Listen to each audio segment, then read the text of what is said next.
Baik, selamat malam para pemirsa Okmin TV di mana saja Anda berada.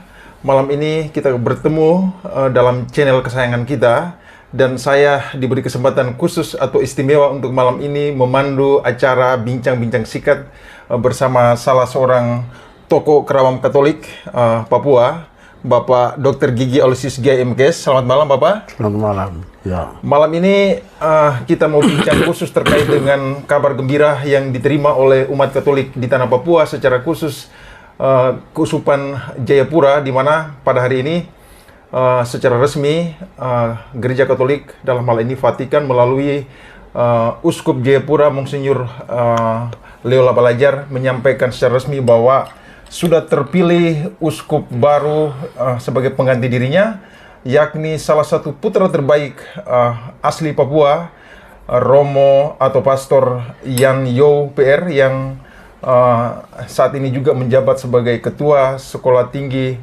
Filsafat Fajar Timur di Abipura. Karena itu, pada malam ini Okmin TV berkesempatan untuk meminta pandangan sedikit terkait dengan kabar gembira ini kepada Bapak Dr. Aloysius Giai, yang juga sama-sama berasal dari suku Me, bersama dengan Pastor Yan Yo yang terpilih sebagai calon uskup ke depan. Kira-kira Bapak Alo, kabar gembira ini kan sudah terdengar sejak sore tadi, dan Uskup Monsinyur Leo Labalajar sudah menyampaikan secara resmi di Gereja Katedral. Apa reaksi atau tanggapan Bapak terkait dengan berita ini? Pasti pertama, tanggapan dan respon adalah bahagia menyambut sebuah perubahan peradaban dalam sejarah perkembangan Gereja Katolik Roma. Ya, benar-benar. Di belahan bumi, teristimewa di atas Pulau New Guinea di masa lalu, Pulau Papua. Hari ini, di atas tanah Papua, sejak Gereja Katolik Roma hadir di tanah Papua tahun 1894. Artinya, hari ini sudah Gereja Katolik 128 tahun. Memang segala sesuatu Tuhan rancang indah pada waktunya, sehingga keajaiban rancangan Tuhan berkat hari ini menjadi hari bersejarah bagi suku-suku orang asli Papua, bahwa Paus Fransiskus dari Vatikan, tentu dengan pertolongan Roh Kudus, hari ini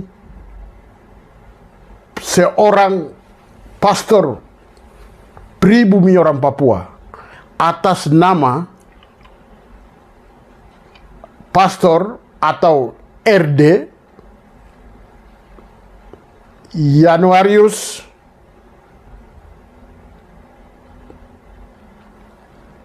Matopai Theophilus Yo Projo, disingkat dengan Pastor Yan Yo,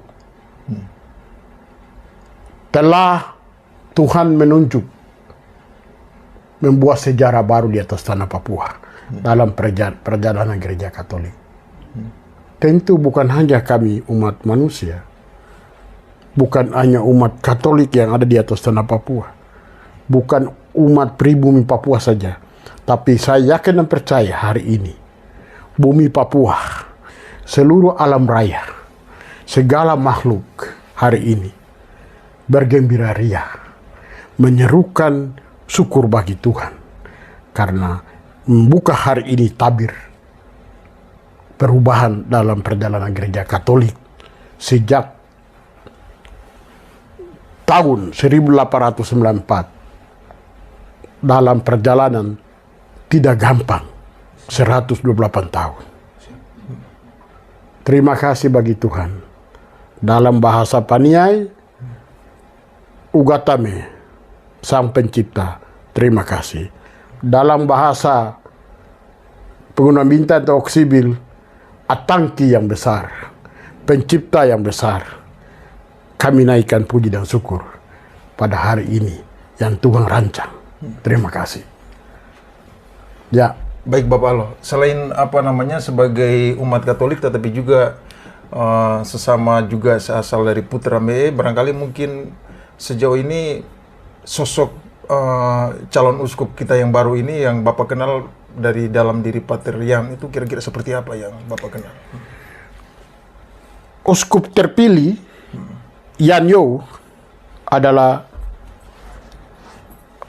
ya dengan namanya yang diberikan oleh adat Matopai. Itu artinya seorang laki-laki membentuk sesuatu yang baru yang belum pernah sebelumnya ada. Itu namanya Matopai. Seorang laki-laki membuat sejarah baru atau bentuk sesuatu baru. Dan namanya itu telah diwujudkan, diimplementasikan oleh Tuhan hari ini. Dan juga perjalanan hidupnya dari sekian imam yang ada, beliau memang secara manusia kami umat menilai bahwa pantas untuk mendapatkan kepercayaan dari Tuhan. Kepercayaan dari Roh Kudus lewat Bapak Paus. Karena ketaatan, kesetiaan, kesungguhan, terutama dalam hal lurusnya pandangan, tidak belok kiri ke kanan, membela kebenaran, keadilan. Tidak ke paham kiri, tidak ke paham kanan. Itulah Pastor Januarius Theophilus Matopai. Yo.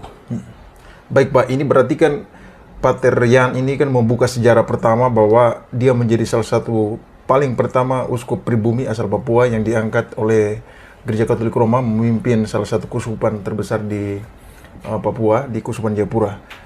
Harapan Bapak dengan terpilihnya Pater Yan itu kira-kira ke depan apa dalam hal kaderisasi ke depan, mungkin kepada imam-imam pribumi yang saat ini juga banyak juga punya peran penting di semua lini, tidak hanya di paroki-paroki tetapi juga di lembaga-lembaga pendidikan. Saya kira para misionaris sejak dimulai misi Katolik dibawa oleh Pastor Cornelis Lecoq tahun 1894 tadi, dan selanjutnya para imam-imam dari Belanda maupun dari beberapa negara bagian, maupun juga para misionaris atau pastor dari Timor, NTT, dari Maluku, maupun dari Jawa, Toraja juga, Toraja dan lain semua, mereka sudah menanam benih-benih. Mereka sudah meletakkan pondasi bagi kami masyarakat pribumi Papua lewat dalam mewartakan Injil, sukacita, ajaran Yesus Kristus lewat ajaran Katolik. Dan itu terbukti begitu banyak pastor-pastor pribumi Papua yang telah tumbuh terus asli Papua. Ini bukti nyata. Dan saya kira hari ini menjadi tolak hari bersejarah kebangkitan, tambah lagi semangat pelayanan misi itu sendiri, misi Kristus, misi penginjilan, misi pewartaan kedamaian, sukacita di atas tanah Papua.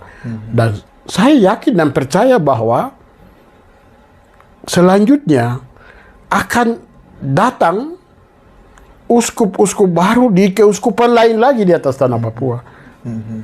Dari para imam-imam pribumi asli Papua.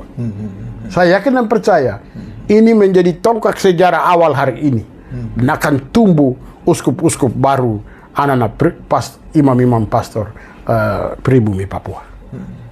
Baik, ini juga ke depan ada rencana juga saat ini kan di Keuskupan Timika saat ini memang uskupnya juga meninggal sejak ditinggalkan oleh Uskup John Philip Saklil ya. Lalu kemudian juga di selatan sana ada Uskup Murwito, Aloysius Murwito yang juga sudah cukup lama. Barangkali mungkin harapan ke depan untuk dua keuskupan baru ini, karena saya dapat informasi dari salah satu pegawai KWI bahwa mungkin dalam waktu dekat juga dua keuskupan ini akan terpilih proses untuk pemilihan uskup baru di kedua tempat ini. Jadi gini, sebagai menganut iman Katolik oleh misionaris, kita tidak boleh mematok mendahului kehendak Tuhan. Akan memilih, Tuhan sudah rancang dan memilih pada waktunya. Siapapun dia, putra Papua atau bukan putra Papua. Ini kan misi pelayanan tentang kebenaran dan firman Tuhan. Manusia tidak boleh paksakan. Apalagi kita menganut ajaran Gereja Katolik Roma. Kami semua yakin dan percaya bahwa jangankan terpilih menjadi uskup, menjadi pastor itu saja, itu pilihan Tuhan. Oleh karena itu, kita tetap berdoa kebangkitan orang pribumi Papua. Tapi kita tidak bisa memaksakan rancangan Tuhan. Saya yakin dan percaya bahwa pada waktunya, masyarakat pribumi dalam segala aspek kehidupan akan kebangkitan menjadi Tuhan di atas negerinya sendiri. Tapi tidak boleh kita paksakan mendahului kehendak Tuhan atau rancangan Tuhan. Semua akan terjadi indah pada waktunya. Dan mengenai Keuskupan Timika, pergantian, atau di Agats, ataupun di keuskupan lain, biarkanlah itu semua secara alami. Mari kita bekerja dengan tugas dan tanggung jawab kita. Mari kita menyerahkan seluruhnya sambil kita bekerja sungguh-sungguh dengan tugas dan tanggung jawab. Menyerahkan kepada Tuhan. Biarlah Tuhan yang bekerja. Biarlah Tuhan yang bertindak. Karena sesuatu yang dipaksakan juga hasilnya juga tidak akan memuaskan atau tidak akan jalan sebagaimana yang kita harapkan. Begitu. Baik Pak Aloh, mungkin pesan terakhir Pak Aloh terkait dengan berita gembira ini? Ya,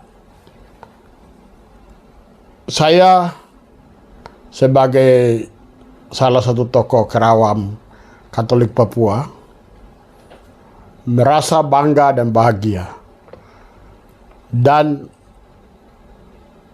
profisiat selamat atas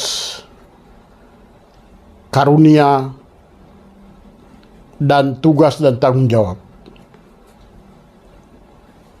yang diberikan oleh Bapak Paus atas tuntunan Roh Kudus kepada Bapak Pastor Januarius Theophilus Matopai Yo atas terpilihnya menjadi uskup baru, uskup keuskupan Jayapura. Kesuksesan ini, tanggung jawab ini, bukan hanya untuk Pastor Yanyo, tapi juga ini kebangkitan bagi umat di atas tanah Papua, terutama masyarakat asli Papua, umat Katolik khususnya dan masyarakat Papua pada umumnya di atas tanah Papua. Selamat profisiat. Baik, para pemirsa Augment TV di mana saja Anda berada, demikian obrolan kami singkat dengan Bapak Dr. Aloysius G. M. Kes.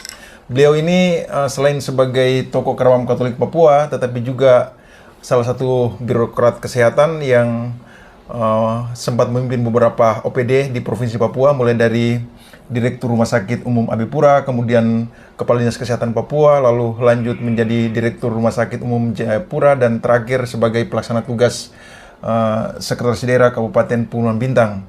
Pak Aloh, terima kasih banyak. Selamat malam atas waktunya. Terima Semoga kasih. sehat-sehat selalu dan selalu diberkati oleh Tuhan. Kasih. Dadah, makasih banyak.